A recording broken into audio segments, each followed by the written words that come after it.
Hello everyone, here's the pickup from the introduction to Grasshopper video that failed out after 4 to 5 minutes. So I had been talking about the way that you link between Rhino and Grasshopper and covering that. The next portion was about how Grasshopper inherently thinks of the parameters, which were the inputs, in the upper left-hand corner within Grasshopper.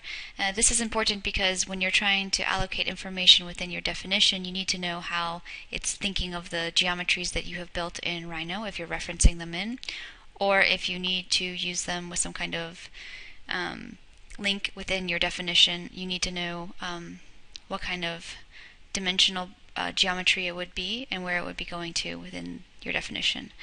So to begin, let's do a breakdown of what they have here. So this first portion, you'll see a point and a vector. These are non-dimensional geometries, and I have them indicated here in this first group. Scroll out. So you'll see that there's a vector and a plane. These are non-pickable from Rhino. This means that they don't exist as a geometry that you can create in Rhino. You can create a C-plane, which is a construction plane, but that's not the plane as that's indicated here within Grasshopper. Both of these things can be indicated by a point, which is pickable from Rhino.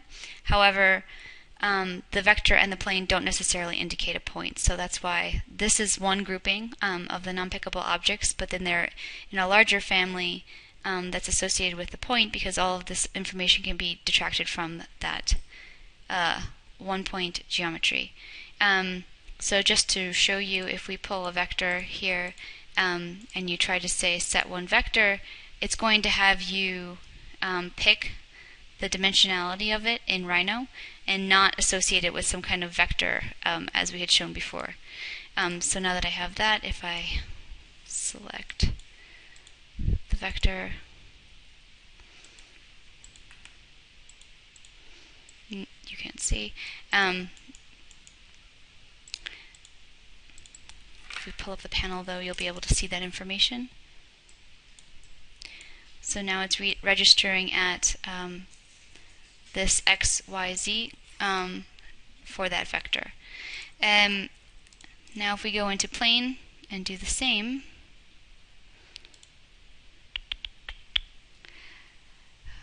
here, and you go to set one plane, it's going to ask you where. And if we set this and then type in panel,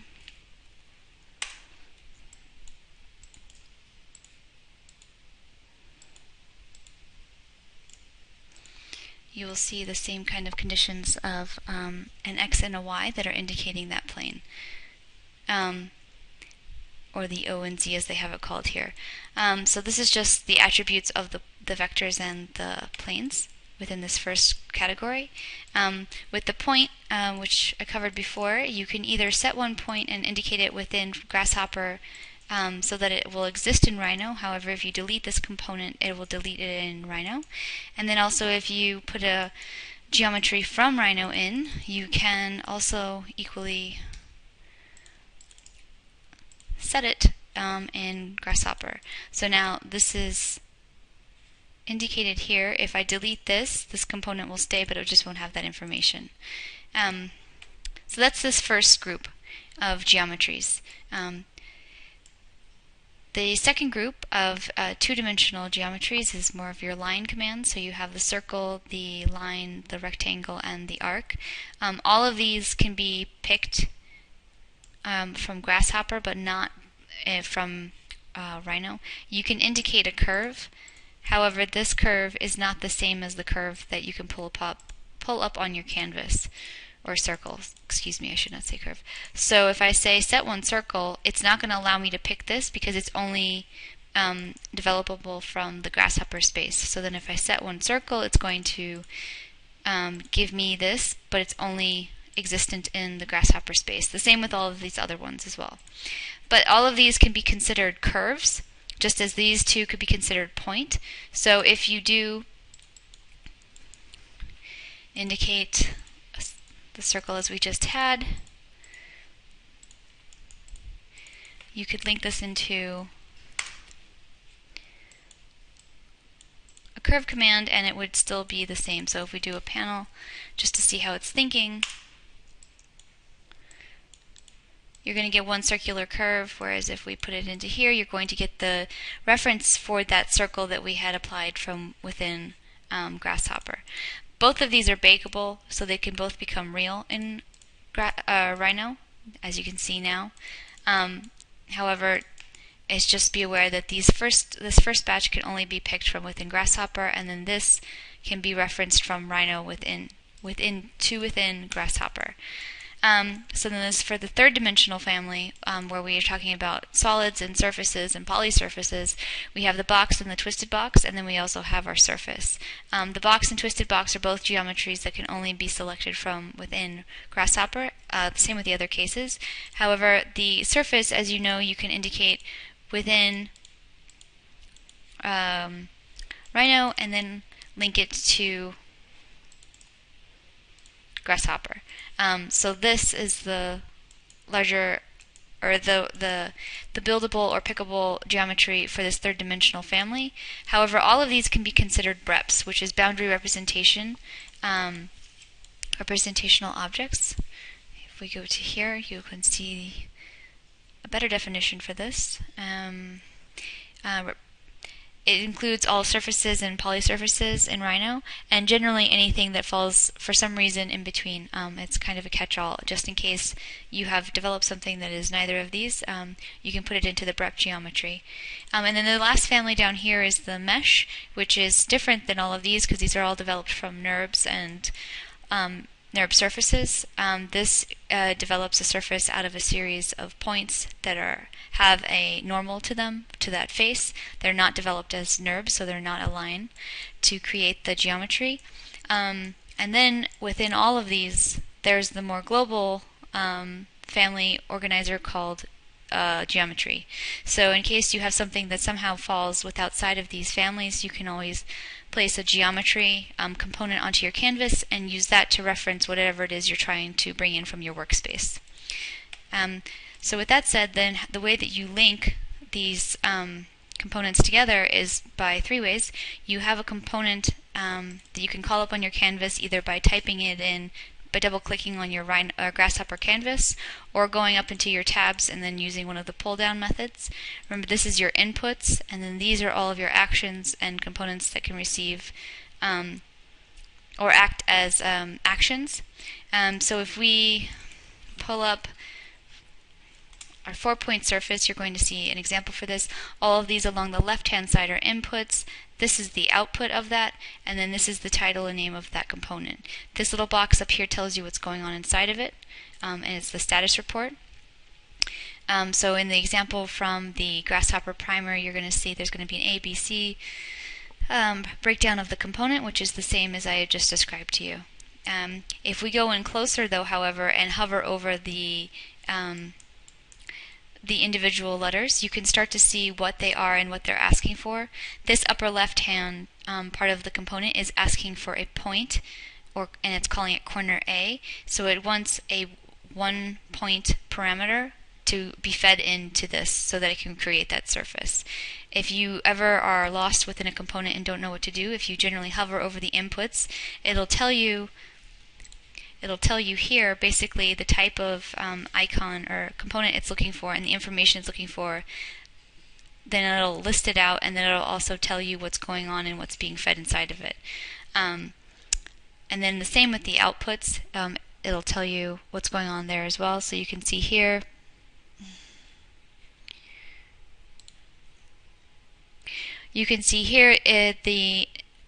for this division component, it's asking for an integer to divide by, and then it's asking if it's a true-false statement, this Boolean. So you can look through these, just as here. Okay, so it's asking for a point, so I know my points should be in my geometry, so then if I go to here, I can indicate a point. And for here, you see that it's asking for, it's going to give output a surface, but if it was an input, you could also go into here and look for your surface. Generally, these should be parameters. Their integers are all under your maths. If you go into your operators,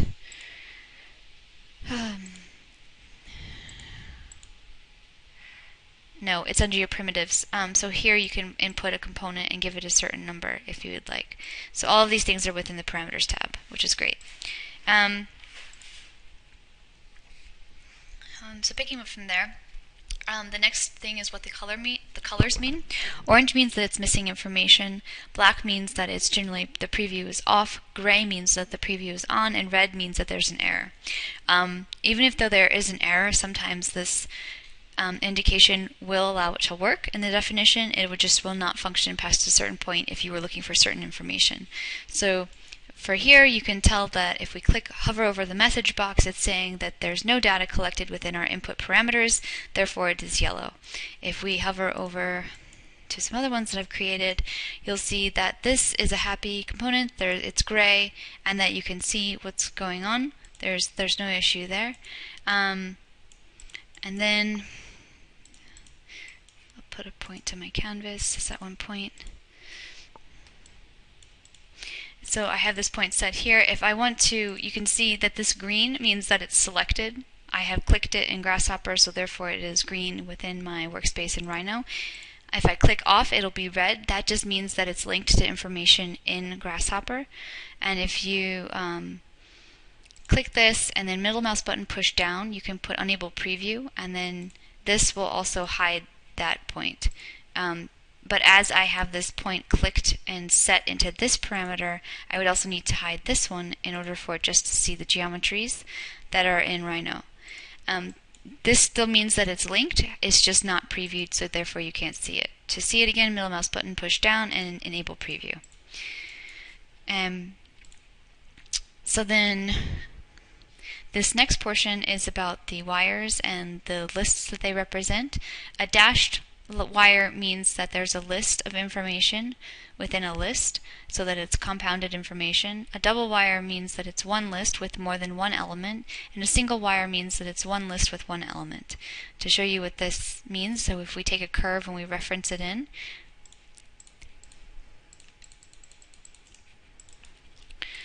we take a curve and we set this curve in Grasshopper. And then if I type in panel, which is the way that you can tell what Grasshopper is thinking, or the components are thinking and how they're processing that information, you're going to see that this is one list and that there's one information or one element within that list. If I were to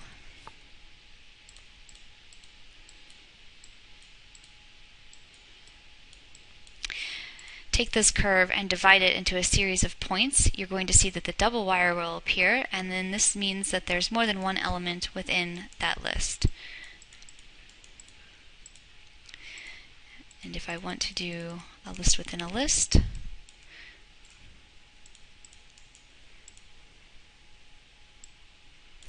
I can set two curves, divide those curves into a series of points, and then you're going to see that I'm going to get two lists because there's two curves that are having their own series of points or own series of elements.